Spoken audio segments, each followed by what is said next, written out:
Okay, first, some shameless self-promotion. Um, I decided to start doing music under the name Coldfish, so I made a new YouTube channel, and I've been trying to post a video every day. For now, it's a video of a cover every day, because I'm just not writing very many songs right now. But, well, I definitely feel happier. I feel like playing music every day gives me a lot of energy, and, I think if I don't play guitar for a long time, obviously, I'm less physically calloused and it's just harder for me when I do play. So basically, I'm very happy, and I will link to the YouTube channel, and I would really appreciate if people would like and subscribe, obviously. So, okay, that's my self-promotion. I didn't want to post a video saying this, even though I've been doing the channel for like 2 weeks, because I just felt like it was kind of rude to just make a video asking you to do something for me instead of anything that would be like entertaining. So I figured I'd wait till something actually happened. I will just share what happened yesterday, which is I saw 3 movies. Olaf's Frozen Adventure was the first. I was trying to see Coco with my client and her mom and some of her friends, but there's like the Frozen short first. Apparently I'm like not alone in my reaction. So I really love Frozen. I think it's a great movie. I hate the character design, but I love the music, and like I think the story is excellent, and I've seen it like at least 10 times. So I was like totally on board with the Frozen short, and I was expecting to really like it. Like if someone had been like, Amanda, how do you feel about the Frozen short? I would have been like 10 out of 10. You know how sometimes when people who spend a lot of time on Facebook like read a book that they really like, they're like, I was looking for the like button on this book. When I was watching this short, I was trying to remember my safe word. I don't know how to describe it, but that's like what it felt like to watch it. Like, I just wanted it to be over. It wasn't what I thought it would be, and I didn't like it, and it just didn't turn out that this was my kind of thing, but I couldn't stop it, and it just kept happening. It was like, it sounds like it would be fine, right? Like Elsa and Anna don't know what they want to do to celebrate Christmas, because I guess they've never been allowed to celebrate Christmas because of all their life problems.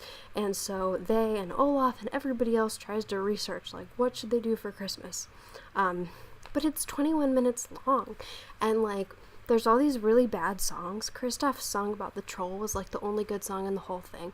There's like all these songs, and they just like are totally back to back. Like at every moment somebody like just pops up and starts singing a song, and like they all like are so bad, and like there's no like structure or plot, and like I think it's kind of annoying if you're used to watching like the shorts before Disney and Pixar movies. Like for example, the short before Moana, California Loco, was like excellent, and even if like they're not like totally your thing always, like they're always really well structured, and you can see that like people really worked on them, and they're well written, and and like this I was expecting to be good, and I already like Frozen, and like it started, and like I was excited for a while. Like, oh, there's Olaf, there's Anna and Elsa, there's Kristoff, I'm happy. And then like it was like, it's been a really long time, it's still going, and like it's not actually good, it's boring, and it sucks, and like I can't even figure out when it's going to end, because it doesn't have like any form of like plot or like anything interesting that I could like grab onto to try to like predict like what the plot arc is going to be and like when it might end. Like it's just going and going. And so, like, at this point, like, I'd gone from, like, 10 out of 10 to, like, 0 out of 10, and I was just, like, watching it in horror, because I had no idea when it was going to stop, and, like, then 10 more minutes passed, and I still was watching it, and I just, like, didn't understand why this was happening to me, but, like, at this point, I was almost enjoying it, the way that you might enjoy, like, Miami Connection, or The Room, or any other So Bad It's Good movies. Although that's unfair, because, like, I love watching those movies. They're actually fun. Like, this was only kind of interesting because I was having such a bad experience that I was like, I never thought this would happen watching a Frozen short. I thought the Frozen was going to be good all the time. It's not, it turns out. So it went on and on. Also, just like a side note, like, it's kind of weird that it was so aggressively white. Like, Arendelle is a fantasy kingdom and not everyone has to be white. And like, they did make a point of saying that some people in Arendelle celebrate Hanukkah and solstice and not Christmas. So, like, I don't know why some of them can't just not be white. Like, I think it was actually worse than the original movie in that sense, which was just kind of weird. And, it was really annoying, and it makes me feel bad for Coco, because it was a really good movie, and I imagine that some people would, like, young children, or just may not have been able to even make it through the movie, because the Frozen short was 21 minutes long, and that, like, it makes you not want to see the movie, and it, like, makes you not want to stay at the movie, because it's, like, so awful to watch, and I just think it's really unfair. Anyway, Coco was a great movie. I'm not going to compare it to The Book of Life, which is about the same holiday, Dia de los Muertos, or apparently that's what Anglos call it, but I am Anglo, and that's what I call it. I don't like The Book of Life because I hate the art, and I hate the way the characters look, and I don't like that it's about two guys fighting over a girl, and that's all I know about it, because, like, I've tried to watch it multiple times and I can't get past the first, like, 10 or 20 minutes because I don't like looking at it and it's boring. Like, I'm not somebody who, like, doesn't watch things or doesn't consume things for, like, social justice reasons. But, you know, it's not like I was like, oh, it's sexist, two guys fighting over a girl, so I've decided that I don't like it. It's, like, it's just kind of boring and it makes me not into it. That's, like, just a boring story that, like... Also, it's kind of stupid to compare the two movies and say that Coco is a ripoff of Book of Life just because they're about the same holiday. You might as well say that Olaf's Frozen Adventure is a ripoff of, like, Abed's Uncontrollable Christmas, the Community episode, just because they're both about holidays. Except that Abed's Uncontrollable Christmas has, black and brown people in it. Anyway, Coco was a really good movie that has nothing in common with The Book of Life. And it's about a little boy, Miguel, who really wants to be a musician. And he's given this somewhat unrealistic family backstory that because his great-great-grandfather left his wife and daughter to become a musician, the entire family, even though, like, the great-great-grandfather and great-great-grandmother are both dead, like, the entire family has, like, really intensely, like, hated music and, like, not allowed anyone in the family to, like, even enjoy listening to music, like, for, like, 100 years or something. So that was sort of a hard pill to swallow at the beginning, and it makes more sense as the movie goes on, but it's still somewhat unbelievable that, like, the family members would all be so, like, devoted to something that, like, they weren't even, like, there for or directly affected by, even, like, you know, in terms of, like, the people, even in terms of, like, the people who went through it, you know? I don't know, but that's like a minor quibble because, like, it's so good. My favorite thing about the movie was how real the guitars looked, which probably sounds, like, kind of silly, but, like, almost everything in the movie, like, looks like a photo. Like, it just, like, the textures just look so real. And, like, the guitars were just, like, so wonderful to watch because, like, they just looked exactly like real guitars. And, like, when you could see the characters playing guitar, like, you could even follow along with what they were playing and see what chords they were playing. It was so much fun. And, like, I don't know, they just looked like real people playing guitar, and I enjoyed it so much. In addition to being beautiful and really appealing to watch, it had ultimately a really good story, I thought, about, family.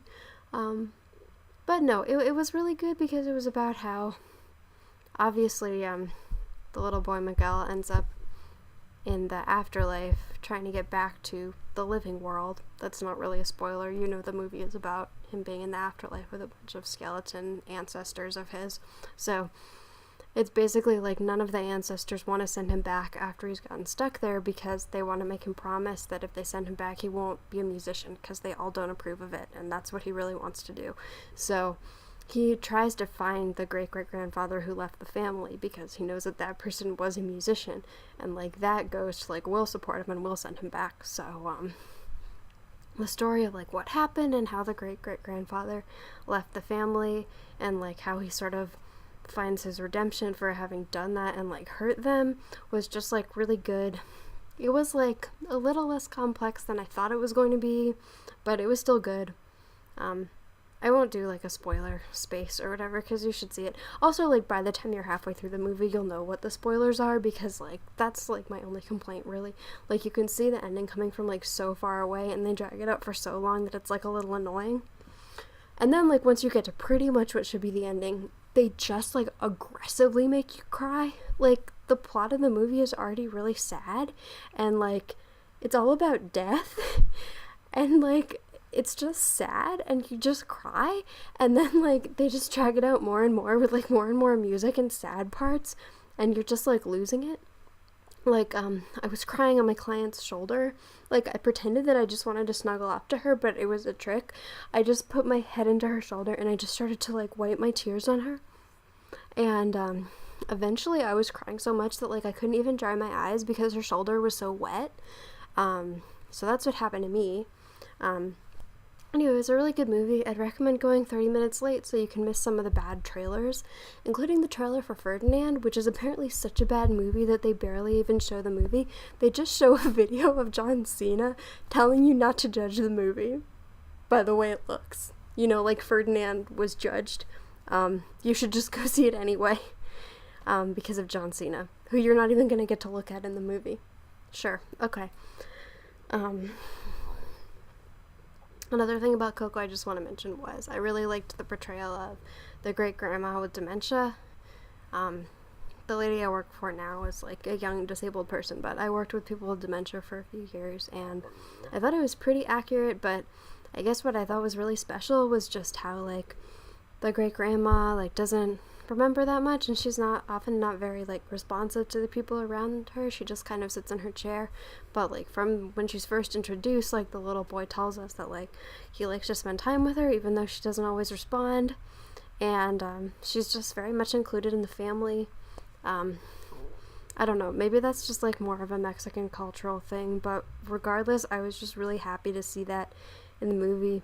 You know, disability, especially stuff that happens to you when you're old, stuff that happens to a lot of people when they're old, like dementia, like is part of life and they're still part of your family. And I just like was really happy to see that message getting out there and that they didn't like make a huge deal out of it and just kind of treated it as like natural.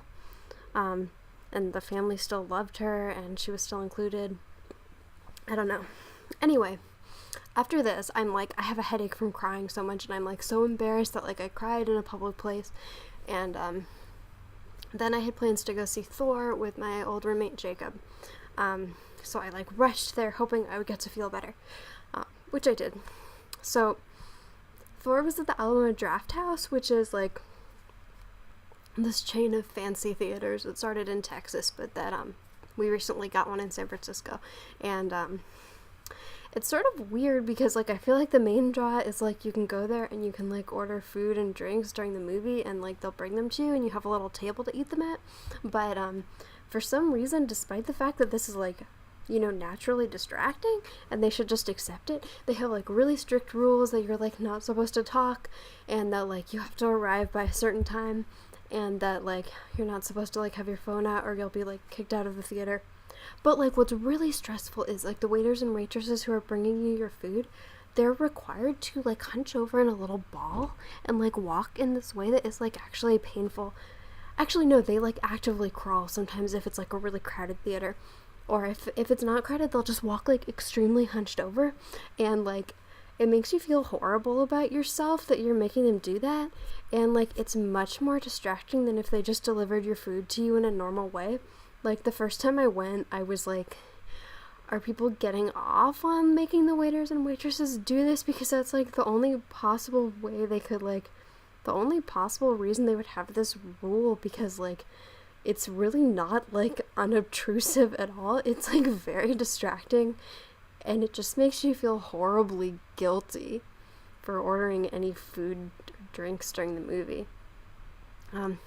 So anyway, the upshot of the movie, no offense to the movie, but this dude came in with a bulldog and he sat next to us, and the bulldog was being really loud during the trailers because it saw the trailer for The Shape of Water, you know, the movie where Sally Hawkins fucks a fish, which I'm very excited about, but like as soon as it saw the fish, it started freaking out and barking, and so obviously it wasn't supposed to be there. But the owner of the dog explained that he forgot that he was late for the movie and he was walking his dog, and then he realized that he wouldn't be allowed into the movie late, so he decided to go in with his dog, show the waitress his ticket so that he would have like officially been counted as having arrived at the movie, and then like leave, take his dog home, and come back to the movie, which would count the same as like leaving to go to the bathroom or something, because he's technically already arrived. Anyway, that's what he did. And this guy was an interesting guy because throughout the movie, he just responded to the movie the whole time. And he wasn't drinking alcohol either. He just got coffee. But I guess the stimulation affected him. Because every time the Hulk said anything, he would just repeat it. And when Bruce said, "Was I the Hulk for 2 years?" he said, "Yes, you were." And every time something bad happened, he was like, "Oh no, oh boy." And he didn't get ejected, which I'm glad about. I'm glad maybe they're not as strict as they like pretend they are about that, because having him there really increased my enjoyment of the movie. I enjoyed watching it. I like Valkyrie. I really liked her like Mary Sue type introduction. I think like there's such a shortage of like female characters who are given like these badass introductions that like it would take like 10 years of a movie where like every female character was introduced like coming out of like a cool spaceship on top of a dead giant like spider and like drinking alcohol. Like it would take like 10 years of that for me to like not enjoy it anymore. So I thought that she was great. I made my complaint about Frozen, right? Something I like about the Thor movies is that they don't say that all the Asgardians have to be Nordic, because it's not important. It's a fantasy movie. So, good. I enjoyed Jeff Goldblum's character.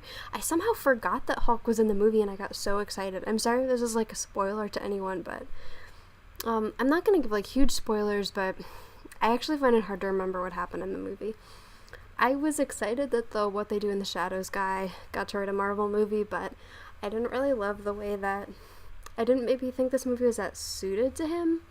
Like, something that I really like about the Marvel Cinematic Universe, which I'm not all caught up now, but a year or two ago I went through a process of, like, watching, like, every, like, Marvel movie and TV show up to that point, just because I wanted to have the experience of having seen all of it, and, I concluded that I like some things and don't like others, but I really like that there's this whole universe that has so many different characters, and like the individual movies and TV shows are in such different genres, to the point that like you can be a Marvel fan and like not even be into some Marvel movies at all because they're just not your thing. Like there's kind of something for everyone.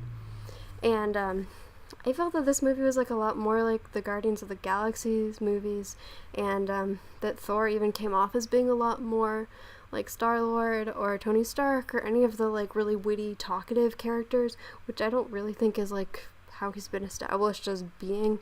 Like especially like the initial scene, he's just like so dry and it's like so humorous that like it just didn't really fit with the character or his movies to me.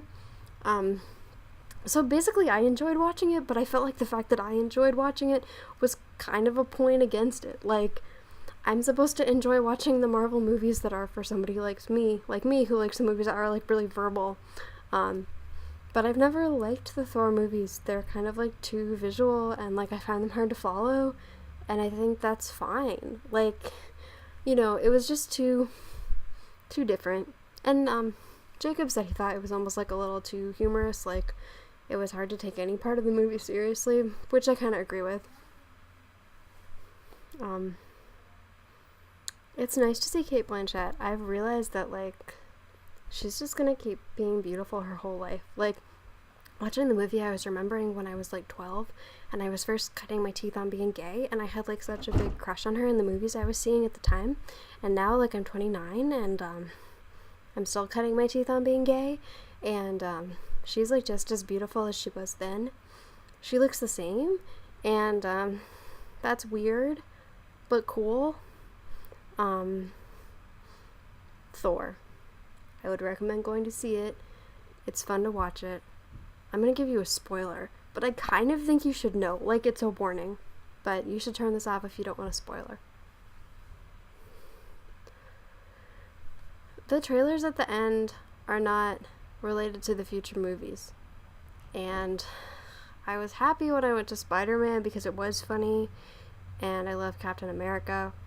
But at this point, I'm like, I thought I was going to actually see Captain America or somebody at the end of this movie, and I waited for all of the credits, and it was just like a normal, like, silly end of the movie, like, after the credits clip that you would see in, like, any movie that is not a Marvel movie, where they have a history of doing the clips in a particular way. So basically, my movie viewing experience started with disappointment and ended with disappointment at the end of the credits of Thor. So, everything sucks. I hope that you'll try to make me feel a little better by liking and subscribing my channel. I'm really sorry that I'm like this person, but that's just who I am.